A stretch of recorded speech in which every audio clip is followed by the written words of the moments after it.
Welcome back to Julie's Wreath Boutique. I know, 2 extra videos in 1 week. Well, yes, we are doing it this week, and we are going to have another special guest, Amy in Art Designs, and she's going to teach you how to take paper napkins and make a beautiful sign for your wreath, for your door, wherever you want to put it. Make sure to follow Amy at her YouTube channel. It will all be in the description box below.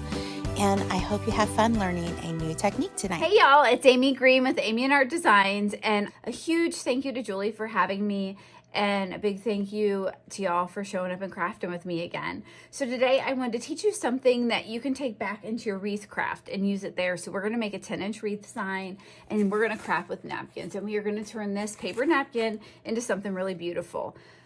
So let me show you our supplies and then we'll get started. I have a paper napkin, and it's 12 by 12, okay? I've got white chalk paint, some sealer, Dura Clear Ultra Matte. I'm obsessed with this stuff. It is amazing.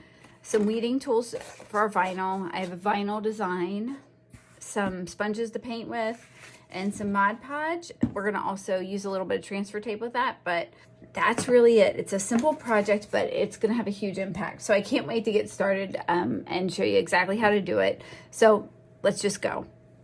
If you've ever watched me paint before, you know I always protect my work surface. So I just cut down little boxes. It's nothing fancy. So I'm just gonna pour the chalk paint right onto the wood. While I'm doing that, see these 2 lines right here? Those are score marks. I added those purposely to the design when I cut it, or to the wood around when I cut it, because I'm going to use those lines to guide my design, which is super helpful, and it makes the crafting go a lot quicker when you have guides already built in. Okay, so I'm done painting. I did sand it a little bit just to smooth it out. This area, you'll notice, is a little more solid than this area and this area. That's okay, because this is where our vinyl design is going to be, and this is where our napkin's going to be. So all of that is fine. These parts just need to have some white background so that when you put the white napkin on it, you can still see the white behind it. So the next thing we're going to do is we're going to Mod Podge the 2 areas from the line down to the curved part, and from here up. We do not want to get Mod Podge in the middle. I'm using the matte just because it's not shiny, so that if I do get it over the edge a little bit, it doesn't show glossy, and also because I like it better for napkin crafting in general than the glossy or the satin. So just spreading this with a makeup wedge, same way that I painted. I like my makeup wedges. They're easier than brushes. They also don't leave brush strokes, which I really love. The other thing I'm going to tell you about Mod Podging is you want to get a good coat, and you want to go all the way to the edge, because you want your napkin, it's only going to stick where you have the Mod Podge. So I'm going to apply it to both sides, a nice even coat, and then I'm going to let it dry. And once it dries, we're going to adhere our napkin. So I'll be right back once I've got this finished and it dries. All right, that's done. And now we're going to take our napkin. Now, this napkin is, let's see, we want to get it down to 1 ply. I can't remember, got paint on my hands, how many plies this is. Let's see. There we go. So we just want the top layer, okay? So we're just going to gently pull that apart.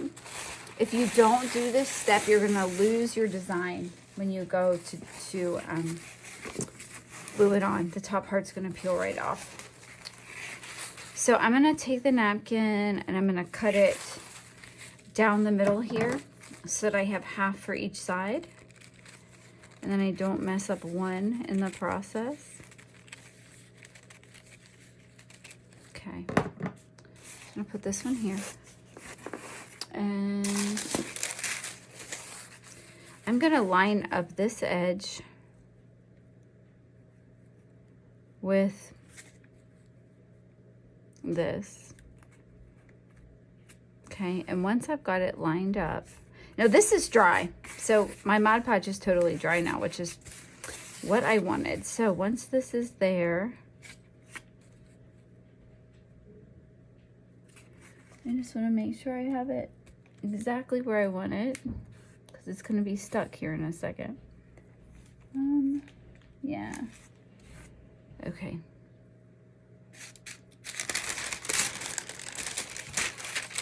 So I'm going to cover this up. I'm just going to hit the middle with my craft iron. I forgot to tell you all, you need a craft iron for this. So I'm just going to go down. And the reason I'm doing this is I just want to make sure that I'm nice and straight before I put the rest of it on. And I am. So I'm going to take this and I'm going to work from the middle to the sides, okay?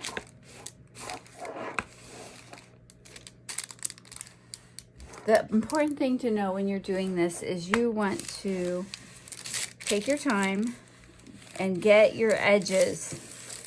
That is the hardest part for people. I think they don't get the edges and then the edges come up. It's easier with napkin crafting than it is with cardstock. Cardstock takes a lot more heat to get it to adhere. But I love this method because you don't get the wrinkles. So, that you can get when you Mod Podge wet, and you're less likely to rip your napkin. So I've got my buffalo plaid on, and so now I'm just going to take a piece of sandpaper. This is 320 grit, and I'm just gonna go right around the edges here lightly, and you want to make sure to hit your edge, okay, and not your napkin, because we don't want to take away the design, because you can sand the design right away. Okay.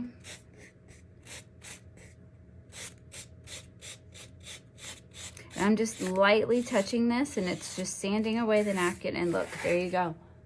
Voila, side one. Let's do side two. All right, I've got my napkin lined up again. And I'm gonna do the same thing. It's sticking a little bit right there, so that tells me that right there, even though my Mod Podge was dry to the touch, it's not completely dry, but that's okay. We're gonna do the same thing. So let's talk about the craft iron. I get so many questions about whether or not you can just use your regular iron for this, and the answer is I've never tried it. Here's the reason, y'all. Your clothes iron is at least 4 times as big as this little craft iron, and you don't have the same control that you do when you use a little craft iron. So they're inexpensive. I think mine was about $13. It's linked in my Amazon store. I suggest grabbing a craft iron if you're gonna do these kinds of projects, just because you're gonna have better control.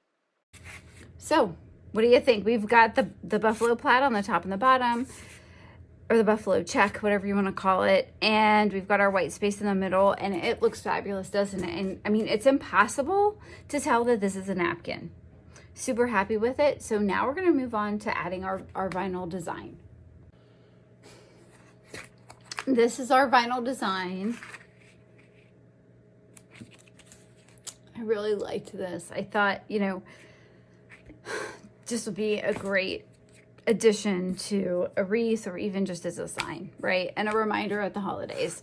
So this is, I've already weeded the design, and if you don't know what weeding is, you can hop over to the last video I did where I talked about that. It was the fall wreath attachment.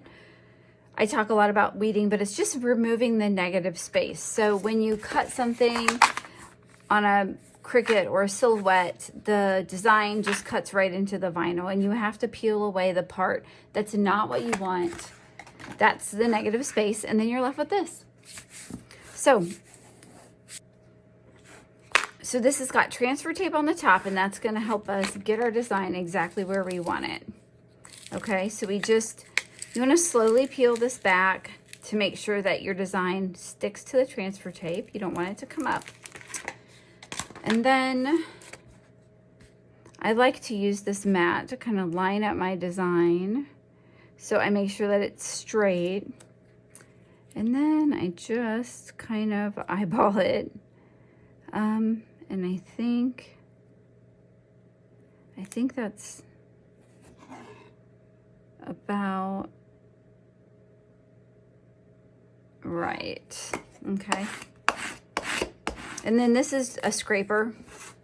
I don't really know what it's called, honestly, but this came from Dollar Tree. I have a bunch of different tools. A lot of times I use a dough bowl scraper, but this is what I could find. So, and it works really well. It's just like I don't really know what it's called, but it's in the crafting section at Dollar Tree, and they have it hanging up like in a package. So you just want to rub your design down onto your surface, okay, because you want it to stick.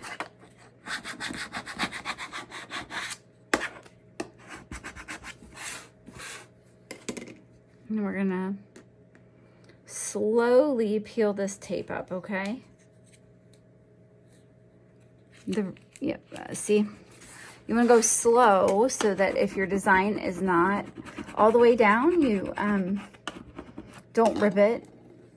Part of the trickiness of these really thin letters is that they're harder to weed and they are a little trickier to get to stick down, but they look so cool, right? Because I can cut the design from wood, but it's really hard to cut those super thin letters from wood and have them hold up and look great.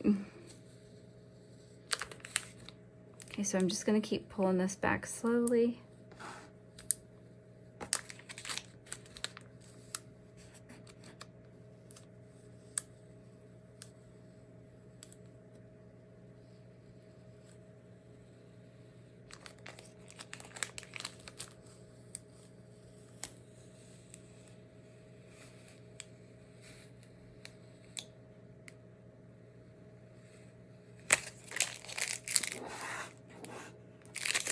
Perfect.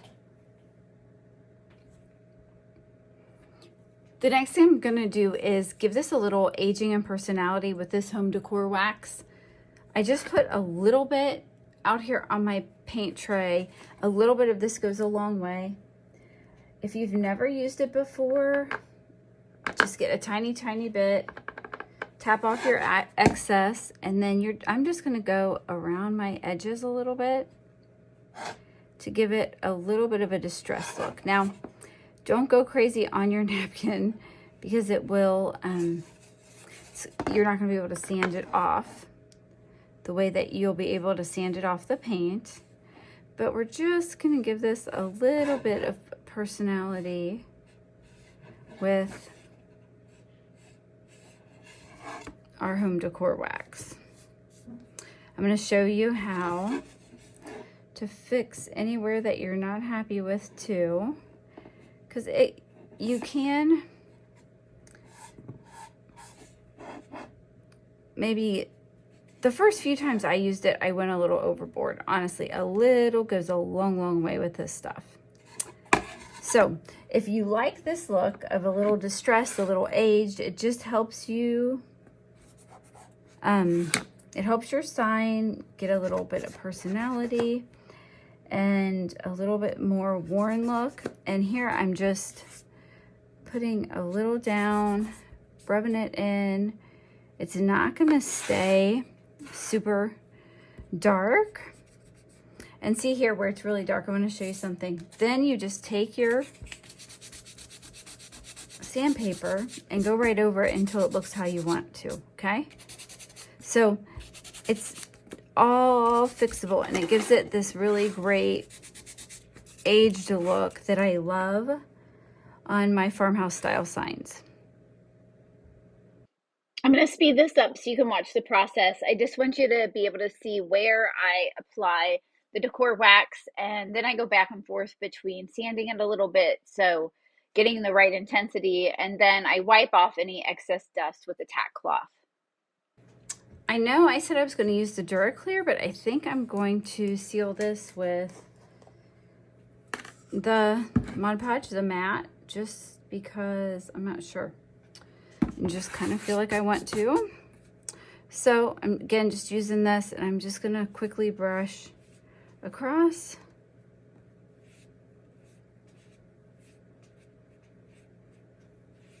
Okay. I'm going to get the middle.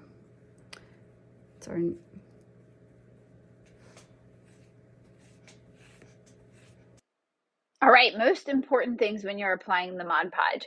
I love the makeup wedges for this because it's non-streaky, meaning it doesn't have bristles that are going to leave drag marks. You want to apply it in an even layer, and oftentimes I'll apply it, let it dry, and then look at it again to see if I missed any spots, because if you do, you can see any spots you missed when you angle the sign in the light. And when you try this, you'll know exactly what I mean. But this is going to put a nice protective layer on top and keep everything nice and clean. So I have a little bubbling down in the corner where I'm touching my sign, and it's hard to see in the video, but it's there, and I want to tell you how to fix it because this stresses people out because they get to this point and their project looks great and they're worried that they've ruined it. But this is what I do. I take my heat gun and I dry that top layer of Mod Podge just to the touch. I don't want it to dry completely because if I dry it completely, then my napkin's kind of frozen in time and I want to be able to move it. So once it's dry to the touch, I take my parchment paper. I want a single layer for this. And I take my craft iron and I'm just going to press down quickly because if I hold it, my parchment paper is going to melt to my, or adhere to my Mod Podge layer. But I'm just going to press it quickly and lift until I get that back down exactly how I want it. And then it is in perfect shape and no one will ever know. So here's our sign, and you would leave it just like this. You could flip it over, put the 3M hooks, wreath hooks on the back, and wire this right into your sign. It's super, or right into your wreath. It's super lightweight, and it just looks really beautiful and clean, and it would add something really special to a wreath. You could also add a bow and some greenery up top, and then hang it in your house or on a door. So here we have it, our final sign. I absolutely love how this turned out. I really hope you enjoyed the napkin crafting. I think it's so much fun and it adds a lot of possibilities because there are so many fun patterns on napkins. If you'd like to make this yourself, you can grab the kit in my Etsy store. It'll have the wood round, the napkin, and the vinyl letters. Again, I'm Amy Green with Amy and Art Designs. Another big thank you to Julie for having me back, and thank you all for watching. I am so excited to be here, and please hop over to my YouTube channel and hit the like and subscribe button because I'd love to stay in touch with you.